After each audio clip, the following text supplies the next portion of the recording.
it was still very rough weather. And it was during that period that we were actually torpedoed.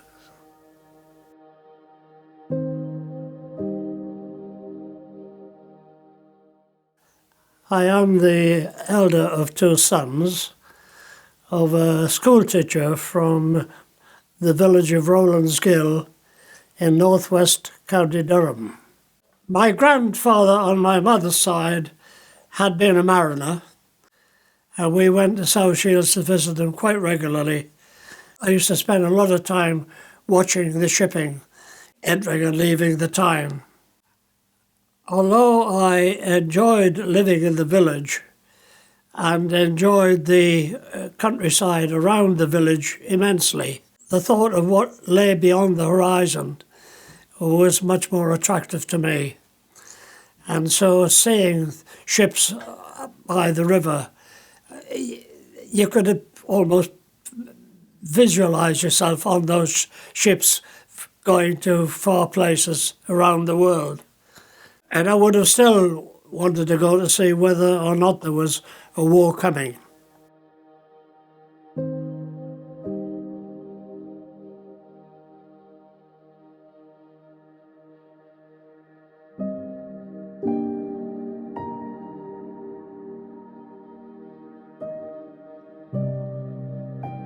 Living in the avenue we lived in was the secretary of the Shipping Federation. My wishes to go to sea were communicated to him by my father, and the secretary of the Shipping Federation arranged for me to have interviews to become an apprentice. And it was through him that my father took me down to Liverpool for interview with the Athol Line, Martin's Bank Building, Water Street, Liverpool.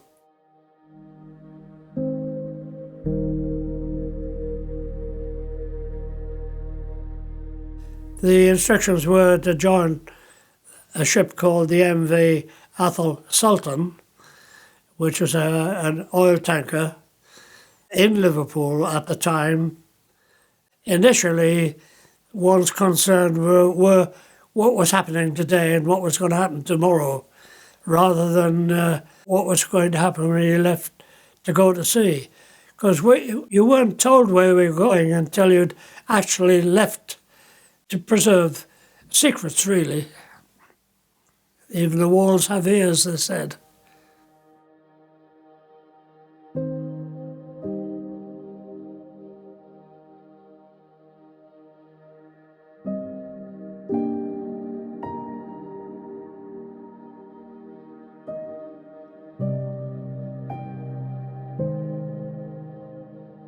One of the duties of an apprentice was a lookout in the wing of the bridge.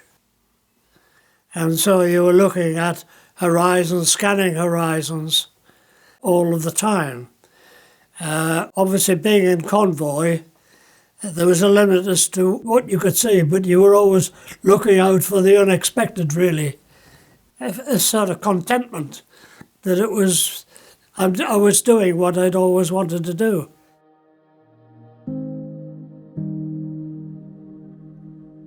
We didn't know until we actually left Liverpool and cleared the west coast of Ireland that we were actually going to New York. Not only was it amazing then, but it was even more amazing when we got there.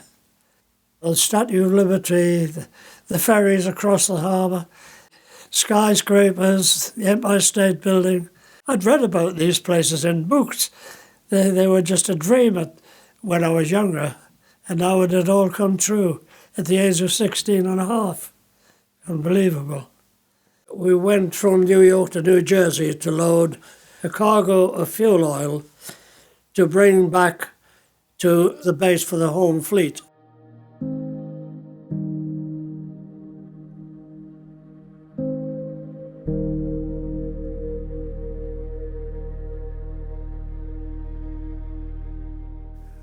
The Germans were determined to prevent ships bringing goods to the United Kingdom. And to do that, they had a fleet of submarines called U-boats. And it was their job. They acted in packs, searching for convoys to attack. That obviously was a very real threat, and one which we took very seriously, which was why our jobs as lookout was we didn't have radar in those days. It was what your eyes told you that was vitally important. We were the target. We were defended by others, like escort vessels.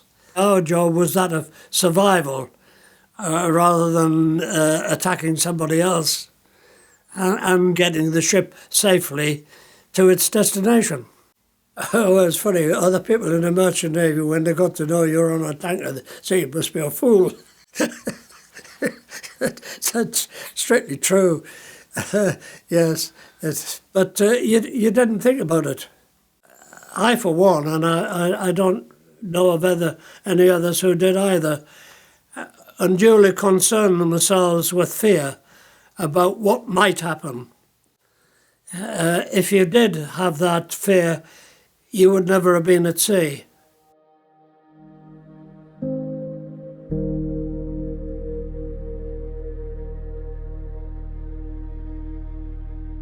We stayed in Scapa Flow until our cargo was discharged for use by the Royal Navy. Scapa Flow, well, there was just activity going on all the time. Ships to and fro, boats to and fro. There was an Ensa concert boat that used to come to the ship. Just total action. We went up through the west coast of Scotland, through all the islands up there.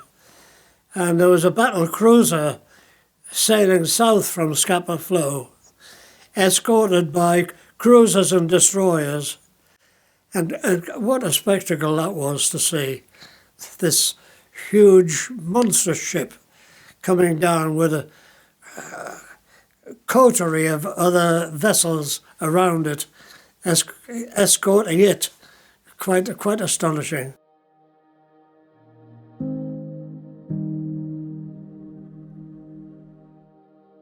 Shortly after we left Halifax, we got into the tail end of a hurricane.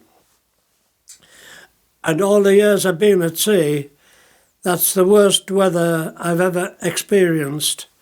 It was so serious that the whole of the ship was on the side of one wave.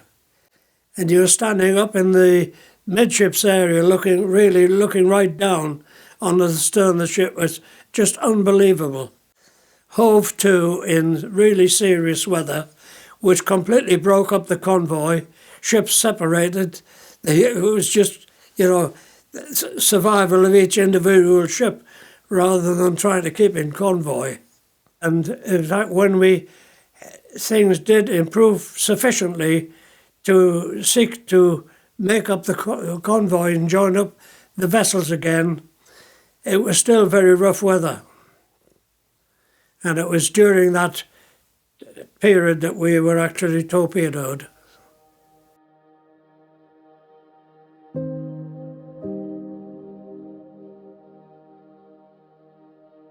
I'd just come off watch at 8 o'clock, and I was in the steward's pantry having a cup of coffee when the ship was hit. And I rushed around to my cabin and grabbed my life jacket and came out again round the stern of the midship's accommodation. And I saw the chief officer, Mr. Sparshot, on the top of one of the large wooden rafts that we then had on slides, seeking to release the raft into the sea. And I went to help him release the raft, and virtually at the same time I was washed overboard. And I'm sure it was at that time that the ship actually sank. I was underwater and then came up in a cloud of bubbles, as it were, 9 o'clock at night. in the dark and on my own. That's where luck was on my side, because I saw a little spark of light which I swam towards and found it was another large wooden raft with this little light there guiding me to it, and I climbed on, dragged myself onto that raft. So little time after that I began to feel drowsy. I know now it was hypothermia, but I didn't know then. And I decided to wrap myself, there was a tarpaulin on the raft. I'd wrap myself up in this tarpaulin and go to sleep. Again, the sea came to my rescue because it washed me off the raft. So I dragged myself back on the raft again. I thought it was pointless trying to go to sleep. I wrapped myself up in the tarpaulin with just an eye peering out, which I did. And then I saw a shape moving in the darkness. And I shouted, I whistled, I jumped up and down, and it turned out to be the Canadian corvette Weyburn. The Canadian crew took me to one of the officers' cabins and literally piled white blankets on top of me, and I was shaking uncontrollably with hypothermia. And they piled these blankets on top of me until I was recovered. The ship's complement of all total on board complement was 60. 10 were saved. 50 people lost their lives on that ship.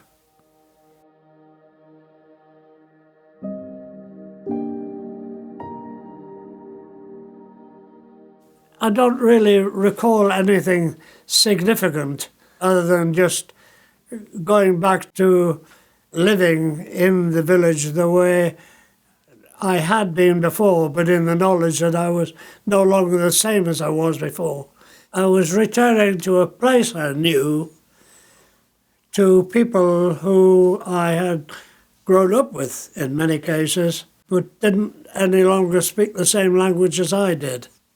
They've moved on in their way, and you've moved on in your way, and they don't necessarily meet together, and therefore you're just waiting for information as to what your next ship would be. I never ever thought I would go ashore and not go back to sea. It was a question of once I had sufficiently recovered and relaxed, then I would be joining another ship. And I now know that I had that post-traumatic stress disorder. I now know I had it afterwards, but at the time I didn't realise I had it. It wasn't in the common vocabulary at that time anyway. And you just soldiered on, feeling as you did, without any consideration of medical help.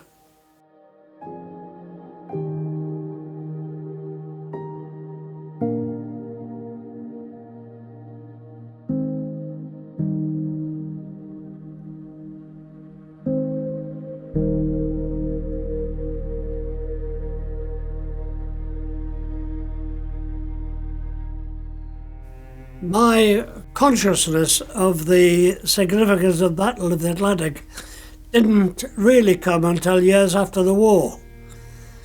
In the war, you just did your job, knowing you were serving the country, but your real concern was what's today's job and getting through the day.